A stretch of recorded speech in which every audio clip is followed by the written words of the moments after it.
अन्तर्राष्ट्रिय क्रिकेट परिषद आईसीसीले नेपाल सहित केही एसोसिएट टिममाथि सौतेलो व्यवहार गरेको छ। सोमबार सार्वजनिक गरेको टी20 विश्वकपको वार्म अप म्याचको तालिका अनुसार उसले एसोसिएट टिमप्रति समान व्यवहार नदेखाएको।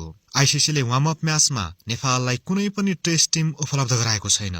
नेपालले यसपालि वार्म अप म्याचमा 3 फेब्रुअरीमा युए तथा 5 फेब्रुअरीमा क्यानाडालाई प्रतिस्पर्धी पाएको। आईसीसीले हालै बंगलादेशको स्थान लिएको स्कटल्याण्डलाई भने उच्च प्राथमिकता दिएको छ। स्कटल्याण्डले वार्म अप म्याचमा अफगानिस्तान र नामिबियालाई प्रतिस्पर्धी पाएको छ। अर्को एसोसिएट राष्ट्र ओमानले वार्म अप म्याचमा जिम्बाब्वे र श्रीलंकाको सामना गर्नेछ। यस्तै नेदरल्याण्ड्सले अस्ट्रेलिया र जिम्बाब्वे जस्तो टेस्ट टिमलाई वार्म अप म्याचमा प्रतिस्पर्धी भएको छ। उता डोनाल्ड ट्रम्पको अमेरिका वार्म अप म्याचमा न्यूजील्याण्ड र भारत ए सँग भिड्नेछ।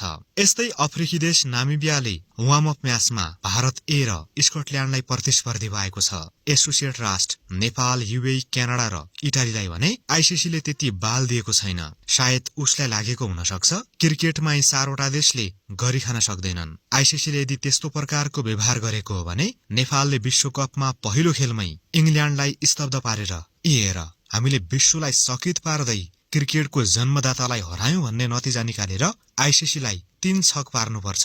नेपाल यसपालि मात्रै होइन, सन् 2024 को विश्वकपमा पनि कमजोर टिमसँग वार्म अप म्याच खेलेको थियो। नेपालले त्यस संस्करणको वार्म अप म्याचमा पहिलोपल्ट विश्वकप खेलेको क्यानाडा र अमेरिकालाई प्रतिस्पर्धी पाएको, जहाँ नेपालले क्यानाडासँग 63 रनको हार बेहोर्दा अमेरिका विरुद्ध वर्षाका कारण खेल्न पाएन। यसपालि सायद आईसीसीले नेपालले बदला लियोस् न त भनेर क्यानाडालाई फेरि वार्म अप म्याचमा प्रतिस्पर्धी बनाएको हुन सक्छ।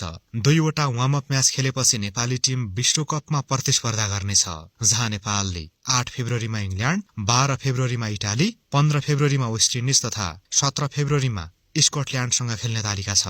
समूह सीमा रहेको नेपाली टिम यसपालि सुपर 8 मा पुगेर इतिहास रच्ने दाउमा छ। यसअघि त्यो उपलब्धि हासिल गर्न सकेको नेपालले कि यसपालिको विश्वकपमा केही नयाँ चमत्कार गर्ला त?